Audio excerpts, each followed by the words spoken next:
Hey friend, welcome. I'm so excited to have you here listening to another episode of the Pattern Design Circle podcast. Here we talk all about the ins and outs of designing knit and crochet patterns and running a business that makes it all possible. I'm Jessica, your host, knitting pattern designer, design mentor, and the friend in your ear. Can't wait to dive right in.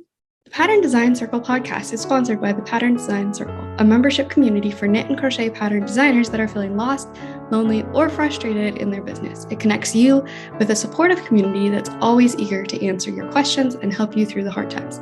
And there's loads of resources and activities specifically catered to business and designing. Sound like your jam? Check it out at snickerdoodleknits.com/design-circle. That's snickerdoodle, like the cookie, knits, knits.com/design-circle. All right, let's get into it. Hello, and welcome back to another episode of Pattern Design Circle podcast. I am so excited that you are here, excited to chat about running a design business. It's been a hot minute. I think I said that on the last episode as well, but the last episode went out mid-December. It is now mid-January. I've been enjoying a much needed break. I wasn't not working this whole time, but taking things a little bit slower and not quite on my routine like typical, but it's been good. You know, as always, I thought I was going to have more episodes recorded beforehand so that it'd be coming out. I thought I'd come back sooner, but it is what it is. We know here that I'm into running an aligned business that just feels good, and sometimes that's what happens. So today we are talking all about email marketing. So this is part of the series that's all about marketing in general. We have the Marketing 101 podcast episode, and I think this is going to be the first one that comes out after that, but we will also have social media and blogging and all the different things. So let's talk about email marketing. I know it's something that business owners or new business owners, especially in creative fields, don't love the idea of.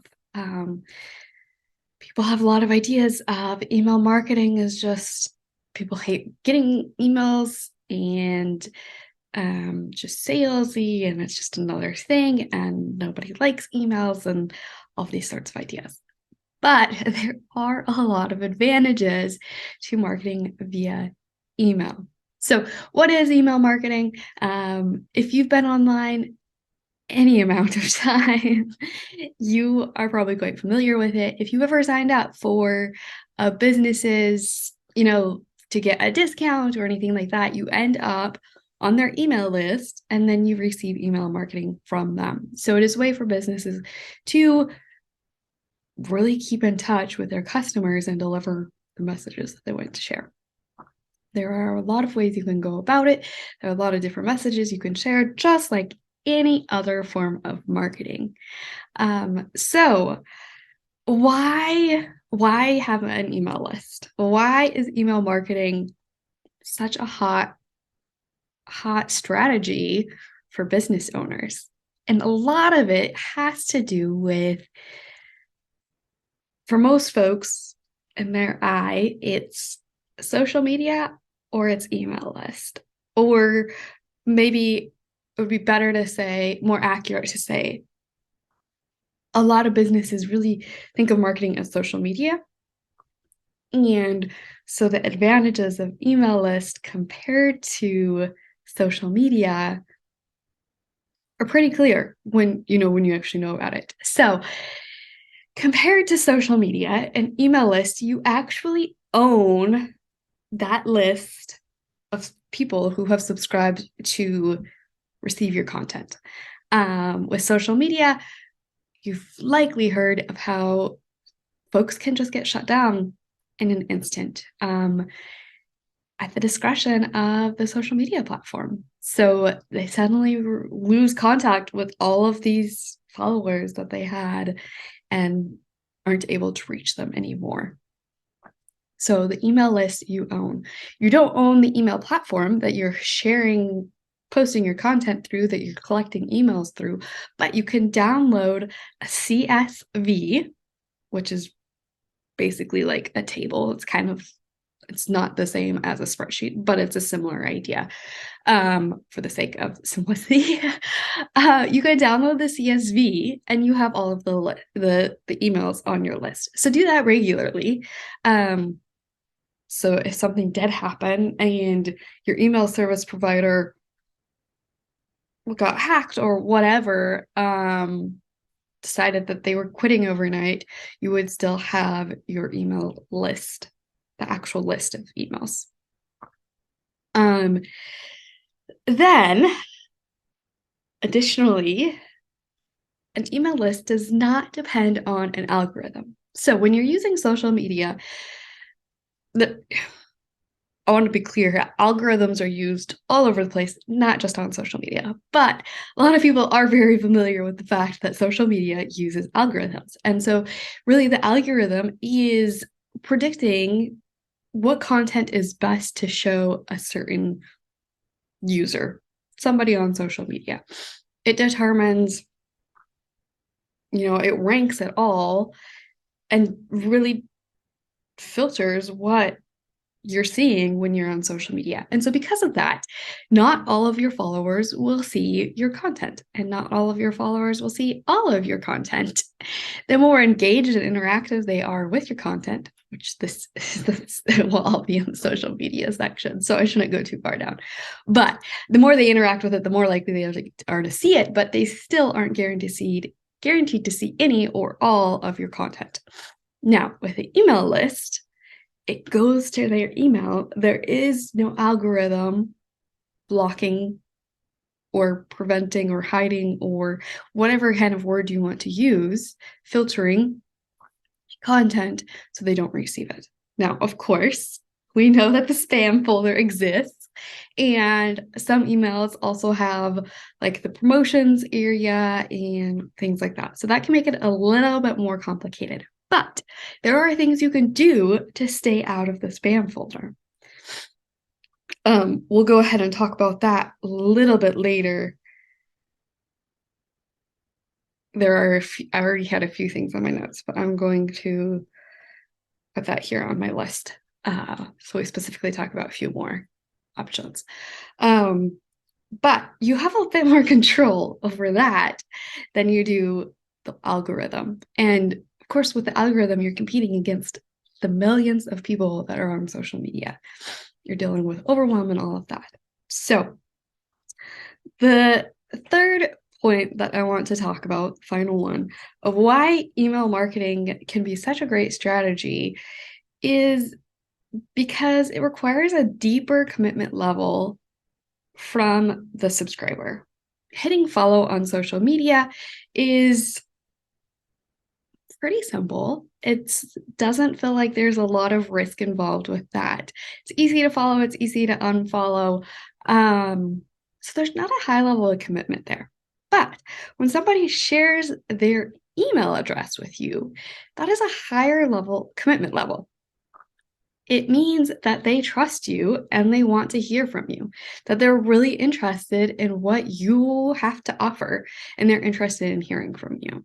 So because of this, your sale rates, your conversion rates are higher with your email list typically than they are on social media. So that is why to consider an email list if you don't have one already. You own the list of subscribers, you don't depend on an algorithm, and you have a greater commitment level from your subscribers. So those people are, in a sense, more valuable to you as a business than your followers on social media. All right, now, how in the world do we start an email list? How do we market via email? All of those things, right? So the first step is to collect those email addresses. There are a lot of ways you can do this. You could collect them on a piece of paper at a craft fair. That's what I did when I was selling my hand knits. You could have, if you're in person, you could have a QR code that somebody scans and then it brings them to the sign up page. You can have a sign up link on your website. But it is important, no matter how you are collecting them, that you ask permission before you add somebody to your email list. It's not allowed legally to just add somebody to your email list. It's also not good practice. They're less likely to engage with you. They're more likely to mark you as spam, all of those things. So there's not a lot of reason you would want to add somebody without their permission anyways. But you must ask permission. And for any of your customers that are in the EU, the European Union, it is also required that you give them the double opt-in option. So you don't have to live in the EU. It's a matter of whether they live in the EU. And therefore, I recommend, regardless of where you live, who you think you're going to be attracting, just do it. There is this slight disadvantage that they might not click the double opt-in, but then were they likely to ever engage with your content? Were they likely to ever purchase from you? Probably not. So what the double opt-in is, actually, you're probably familiar with it, but if you ever signed up for an email list, maybe for a coupon or for whatever, and you receive this email from the business that says, "Hi, can you confirm that you want to receive my emails?" And you click confirm, or whatever the wording is. That is the double opt-in. It is when you send an email asking for confirmation that they actually want to receive your content. Now, this is a feature you can just turn on with a click of a button. In most email service providers, you just click enable double opt-in. You can change what the wording of that email says, but you don't have to worry about managing that, knowing if somebody has clicked the double opt-in, any of that. That is handled by the email service provider. So then, after you've collected the email addresses, after you've asked for permission, all you have to do is send the emails, right? All you have to do is contact them. All you have to do is share information with them. So what are reasons people might want to share their email address with you? Of course, if they're a big fan of your work, maybe they're already following you on social media and they just adore everything that you create, and you say, "Hey, I just want to make sure that my content is reaching you and you don't have to worry about whether you're going to see my content or not on social media. Here's my email list, subscribe." Yes, you will get some subscribers from that. Absolutely. There are a lot of people, though, who are like, like, I'm on Instagram. I can find you if I need you. They're not too worried about it. So a lot of times we want to give some incentive for folks to feel like they're receiving value from the email list. Because the email list is valuable to you. It's valuable to you to have this direct contact with your audience. And so in exchange, you want to make it a win-win. How are they going to feel like it's a value to them? So, like I've already mentioned, a lot of businesses use coupons. If you go on pretty much any retail website, something's going to pop up and say, "Do you want 25% off? Do you want 50% off? Get this free thing when you make your first purchase if you join the email list." That is exactly what we're talking about when we talk about incentives for people to join your email list. So we could go in depth. We could probably talk a whole hour about different ideas for incentives. Now, these incentives are what are typically referred to as freebies or lead magnets. And it's really just what you're providing in exchange for an email address. So we can do coupons, we can do free stuff, we can do, as far as free stuff, we can do a free pattern, we can do a free project tracker, we can do a free fit guide, we can do, the options are endless. The important thing is this freebie, lead magnet, whatever you want to call it, needs to fit your ideal customer and it needs to fit your business. So it needs to be something that your ideal customer is really going to be interested in. What is something that they are struggling with and they could use help with? Maybe they just struggle tracking all of their projects. They're multi-craftual. They love to do all of the things. They love to start all of the things, but they just feel disorganized and they don't even know what all they've started. They don't even know what all projects they've created. And they'd like to have a way to organize that. So you could create a project tracker system, organization system that you give for free when they sign up for your email list. So the way that those freebies lead magnets work is, I mean, you could send it to somebody when they join your email list as long as you have notifications on so you know when somebody joins your email list.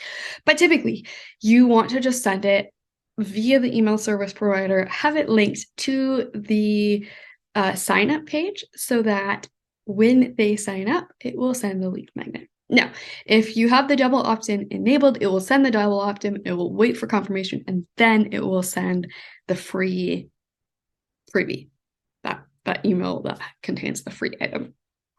So that was an example of really what fits,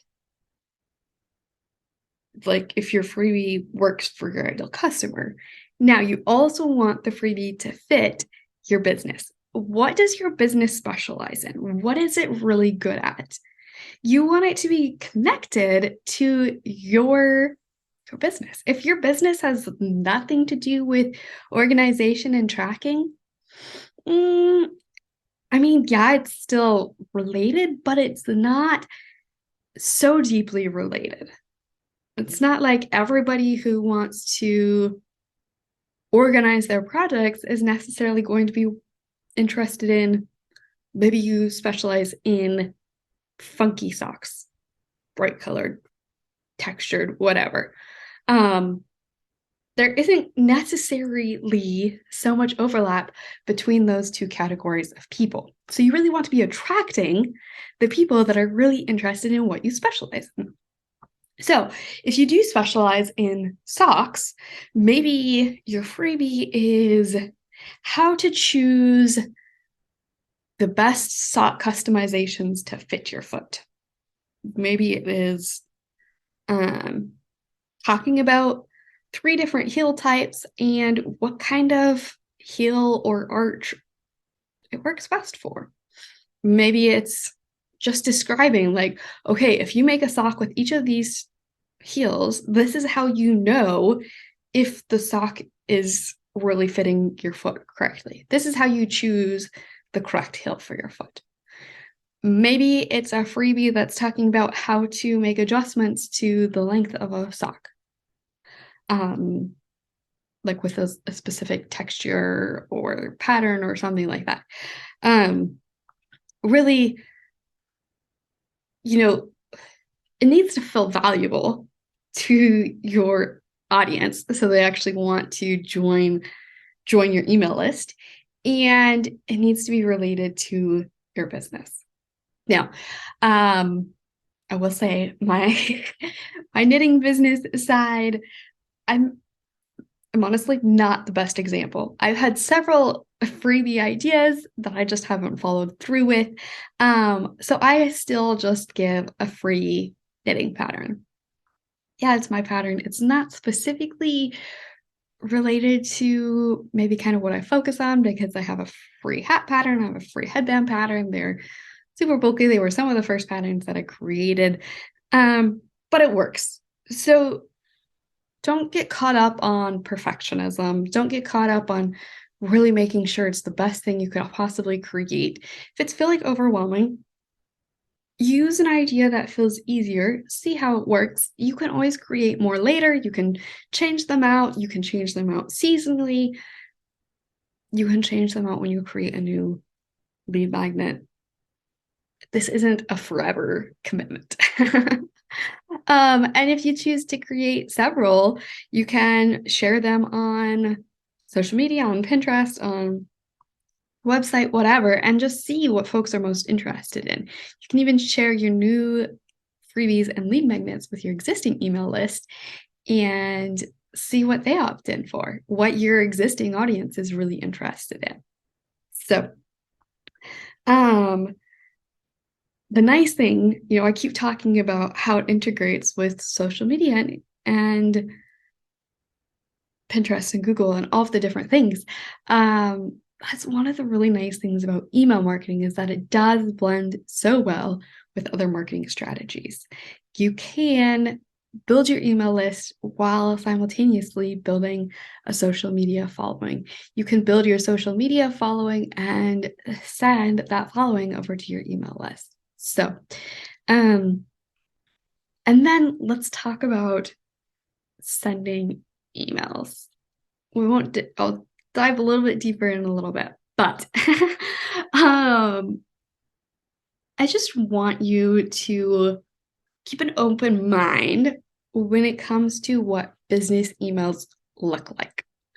A lot of folks are like, I don't want to create an email marketing strategy. I don't want to create an email list because I don't want to have to send out newsletters all the time and just sound like I'm desperate for money and I'm begging for sales. I mean, that can be a way that you send your emails, but your emails can be deeply personal. They can tell stories, they can be relatable, they can talk about things adjacent to your designs that are part of your brand pillars, like yarn or techniques or project bags or stitch markers, or you can talk about so many different things in your email list, exactly like you can on social media. That's engaging and interesting and makes folks actually excited to receive your emails.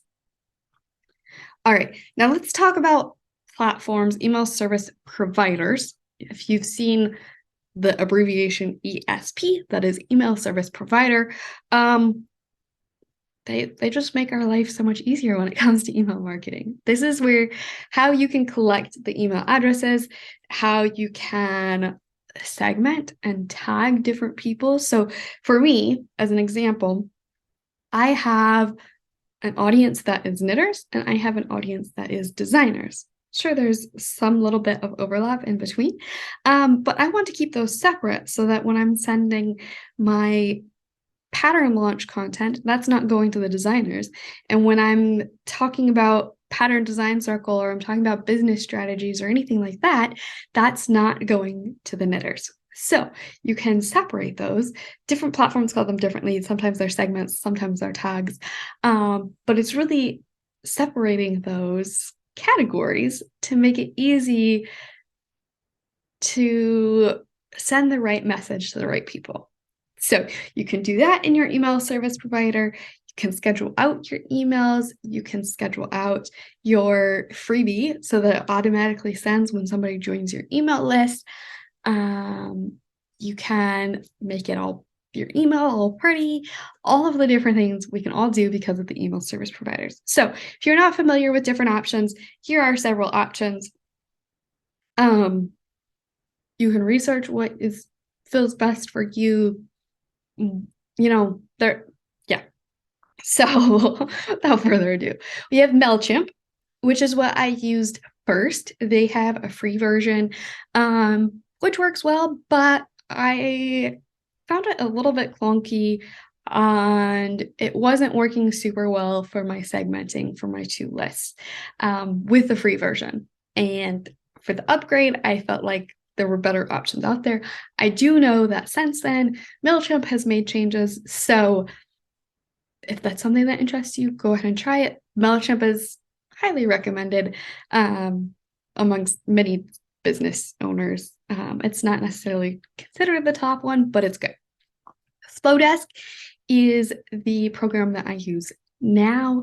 It is most known for being able to create pretty emails. So part of the problem with having pretty emails is that it can decrease your deliverability. Having too many images can make it more likely to send to the spam folder. Flowdesk has adjusted the coding and put blocks of pretty stuff together as one image, so then it doesn't show up as many images, to increase the likelihood that it's actually going to reach somebody's inbox. Flowdesk doesn't have quite as many options as, say, like ConvertKit, which I'll talk about in a minute.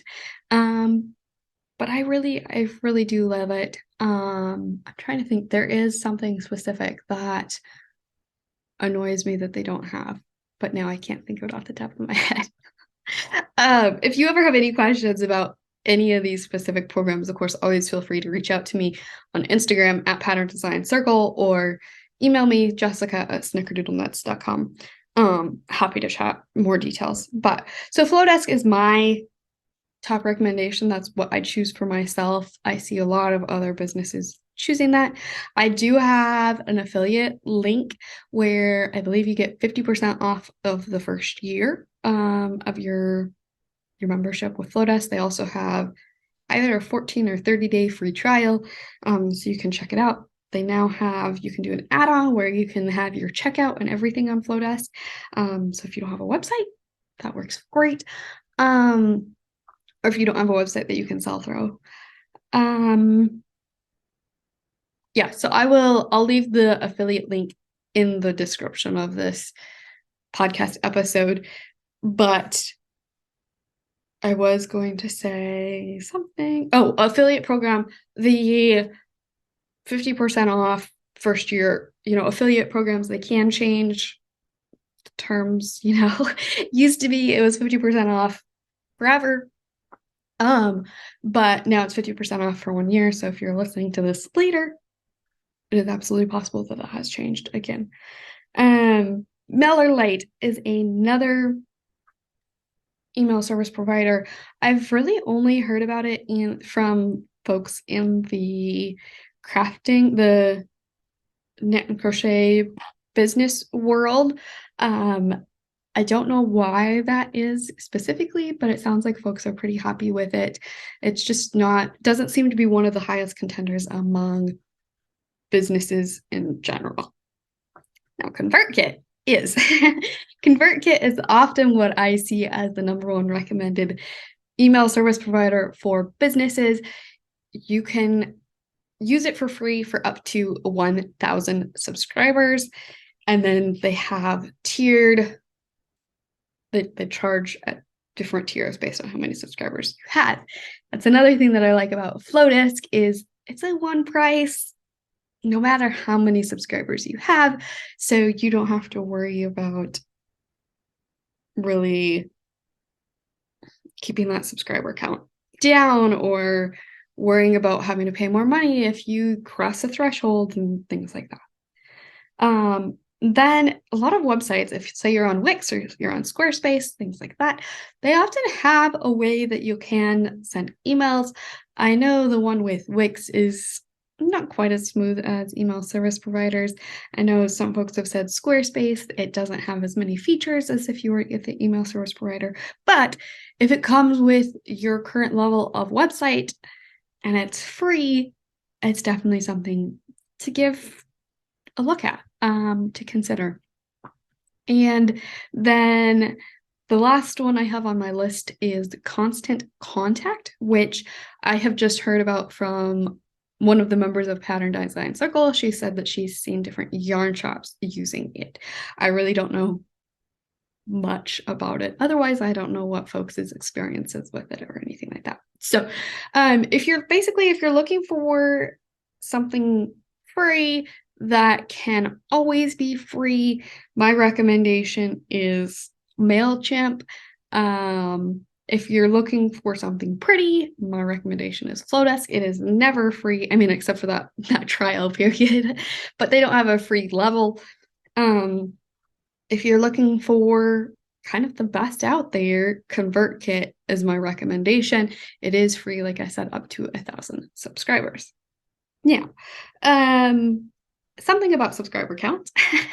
You can sort of help manage that number in cleaning out your unactive subscribers. So the recommendation is every 90 days, if folks aren't active, if they haven't opened any of your emails, then you can send them an email and say, hey, I noticed you haven't been opening anything. I'm going to be deleting you from my list unless you tell me otherwise, basically.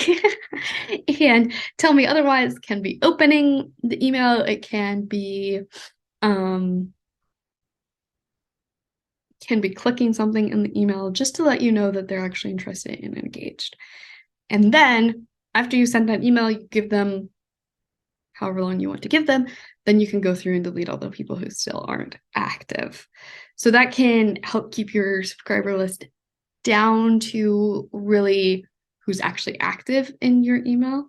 And also doing that can increase your email open rate. So the open rate is the percentage of people that received your email that have opened the email.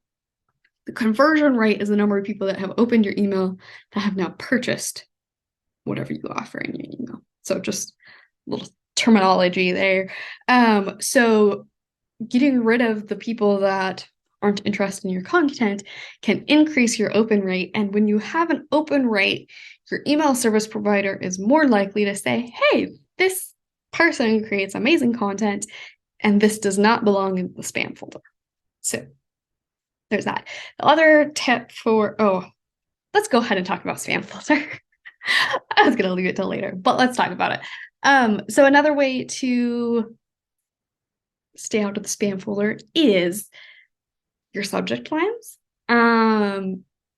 If there's something that just looks really spammy, it can go straight to the spam folder. You can Google subject lines that go to spam. I don't know exactly what wording to use, but you can search on Google and find lists of different words that can send you to spam. It's really the kinds of things that you might see in big retailers that like you just get the email and you're like, so that kind of stuff. Avoid. Don't use those kinds of subject lines. Use subject lines that are personal and relatable. If you want subject line ideas, pay attention to the emails you receive and what you're actually interested in opening. What is an intriguing subject line that you're like, ooh, I really want to know more, or ooh, I really wonder what this is about. Use subject lines that are more interesting and could be like what you would send to a friend in an email. So if you were telling a friend about this very thing, what would you use as the subject line? Along with that, also for looking more personal, a lot of times folks aren't going to punctuate the first letter of every word in a heading. And so that can be something really easy to do as a business owner because it looks more professional, quote unquote. But really it looks more relatable and personal if you use sentence case punctuation, or some folks just don't capitalize anything in that subject. I just realized I was saying punctuation when I meant capitalization. I apologize. What I'm talking about is capital letters versus lowercase letters. Write it sentence case versus capitalizing everything like a whole heading. So, or a title. The other way to help keep your things out of the spam is in the first email that you send to your folks, or one of the first emails, you can tell them, add me to your contacts. And this will help keep you out of spam.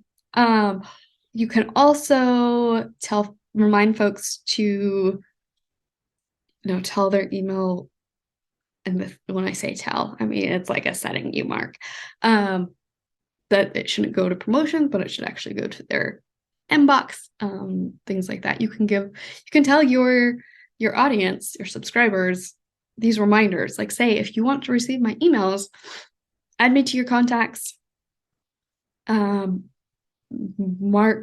Let your email service, I guess it's email. I don't know what it's called when they are receiving it, like on Gmail or Outlook or Yahoo or any of those things. Tell your email provider that you want this content in inbox instead of promotions. So those are just ways to stay out of spam. Alrighty. I had remembered Flowdesk. The thing that I don't like about them is that I can't easily tag or segment folks that specifically click on a link.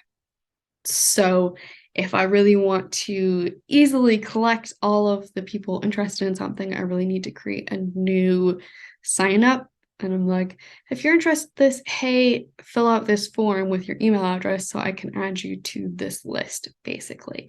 Some email service providers like ConvertKit, if you have a link in there and they click it, it automatically just sends them to that segment or tag.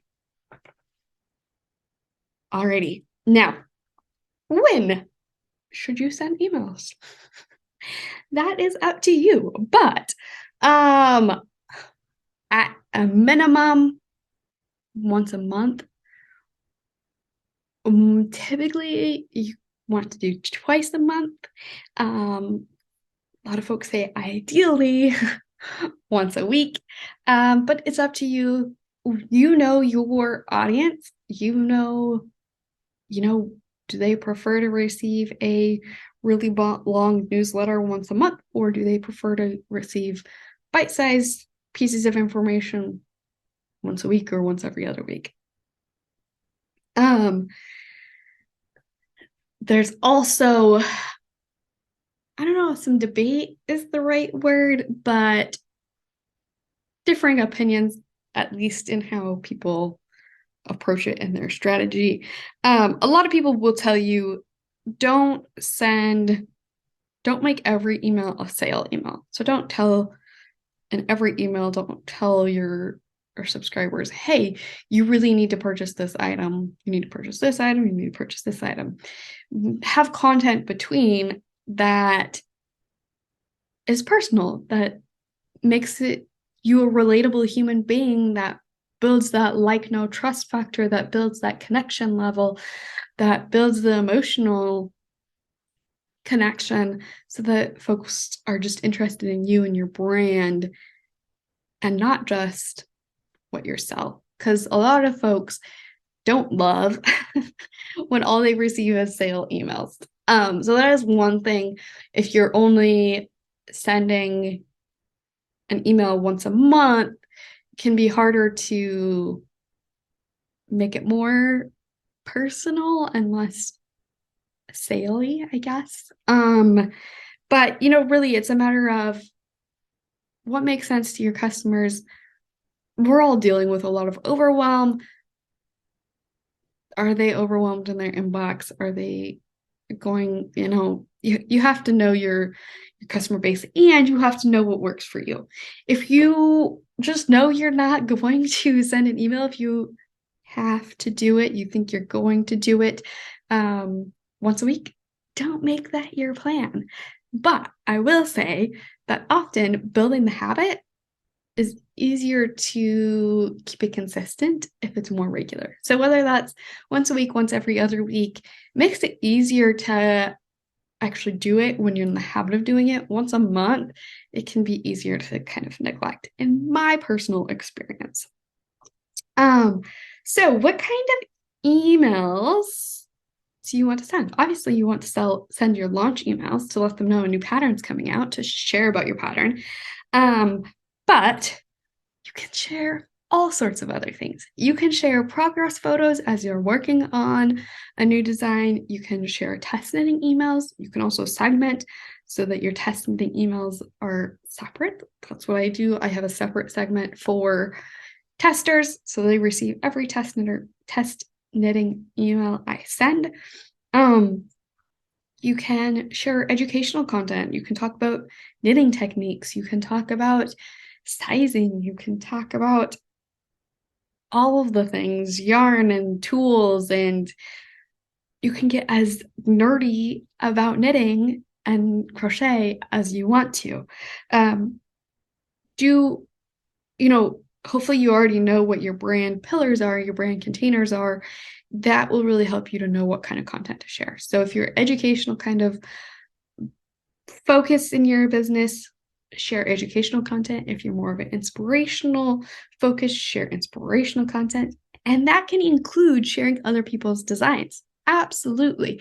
I think that's one thing that makes it really easy to not feel super salesy is to talk about other people too. So if you are a sweater designer, maybe you feature other designs to pair with those sweaters, whether it's hats or skirts or shorts or pants or socks or mittens or whatever it is. That's a really easy way to provide complementary content to what you provide without kind of competing with your content. Not that that's a bad thing either. Feel free to, you do you. But just one way to approach it. And so yeah, you can share all the different kinds of content that you could share on Instagram as well. Just start paying attention to your social media, your email, all of the different places. What do you actually enjoy receiving and hearing about? What makes you more connected to a business than others? And figure out how to implement that in a way that is really aligned and makes sense and feels good for your business. Alrighty. Just a couple more notes, I guess. It doesn't feel quite as connected here, but I did want to talk about funnels. Maybe you've heard about email funnels if you're not sure what it means. Really, it's a collection of emails that you send automatically. So when somebody signs up for your freebie, your lead magnet, your first email where you send that freebie can be the first in a funnel. So typically the first email of a funnel is a welcome, sharing the freebie, whatever they signed up for. And then the second email is an introduction to you. And then there's a third email that is selling something.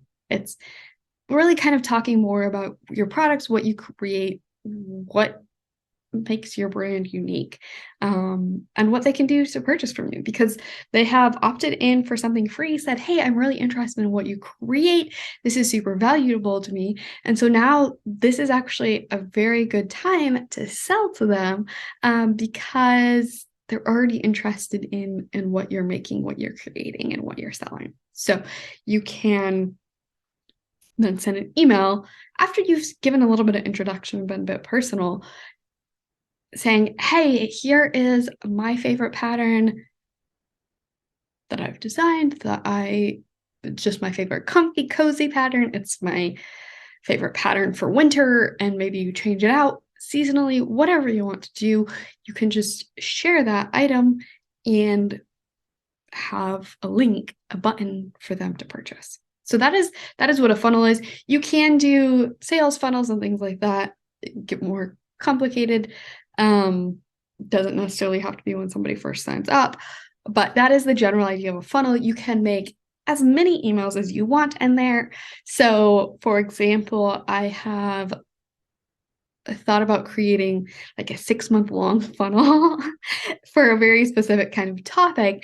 But then I'm just like sending content regularly on this topic, and it's just all pre-scheduled. So it's just going out automatically to everybody who signs up for this content. We talked about subject lines, and then I want to remind you, you can make this look whatever you want it to look like. A lot of people come to emails and they're like, no, I don't like to write. I don't like to create this kind of stuff. I hate emails. They're so boring. There's no creativity in it. You get to define what any of your content looks like anywhere you choose to market.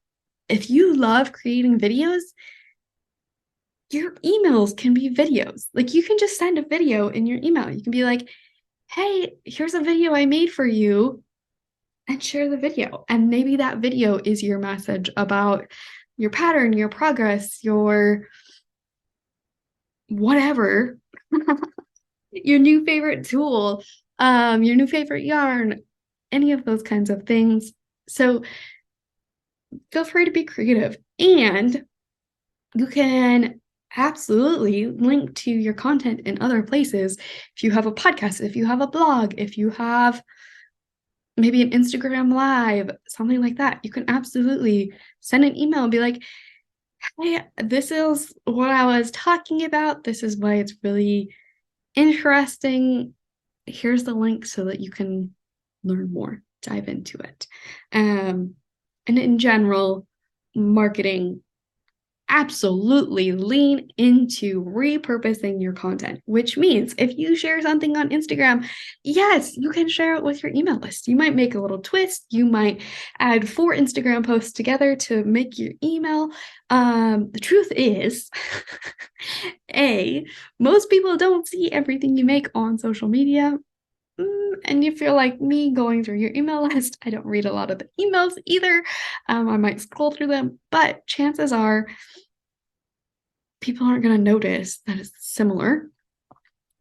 Or if they do notice, that means they're a really loyal fan. They love your content. They're probably not going to care. Sorry, I whispered that. I shouldn't do that on the podcast. They probably aren't going to care. It's not going to be that big of a deal. So, allow yourself to think outside of the box. Create whatever a fun, engaging, aligned email list looks like to you. And any preconceptions you have of what an email list is supposed to look like, go ahead and throw that out the window. If you think it needs to be a mile long, it doesn't. You know, at least where I'm at in my life right now and where I am and overwhelmed with content online, my favorite emails are the ones that are like 2 paragraphs and like 5 sentences total. And it's like super quick. It's like, I got the message. I don't need to waste a whole bunch of time reading this email. Not that your content is a waste, but that's just the day and age we live in where there's so much to consume and there's so much overwhelm. So don't, and don't get stuck by what you think your email marketing should look like. And I mean, any of your marketing in general, but also remember that you can test anything. You can say, all right, for 90 days, I'm going to send 1 email a week and it's going to be approximately 5 sentences long. I just want to share something with my audience and build that habit. Fabulous. Test that. See what works and what doesn't work and what you like sharing and what your audience enjoys opening and what they're purchasing from. And then at the end of the 90 days, you can be like, I really want to test something else out. You can, nothing is permanent. You can absolutely adjust and change your strategy anytime. If you do want to test things and really figure out what works, give it at least 30 days. Typically, with something like an email, if you're sending it once a week, that's only 4 emails. So longer, like 90 days, is a bit better. You just have more data to really analyze. And then just, I know for me, starting off, I had no idea what open rates and click rates realistically were. So when I was like, it's not like I thought 90% of people should be opening my emails and then like 80% of them should be purchasing. And I'm like, what am I doing wrong? I just felt terrible. Quite frankly, because people are like, everybody purchases from your email list. It's so valuable, all this stuff.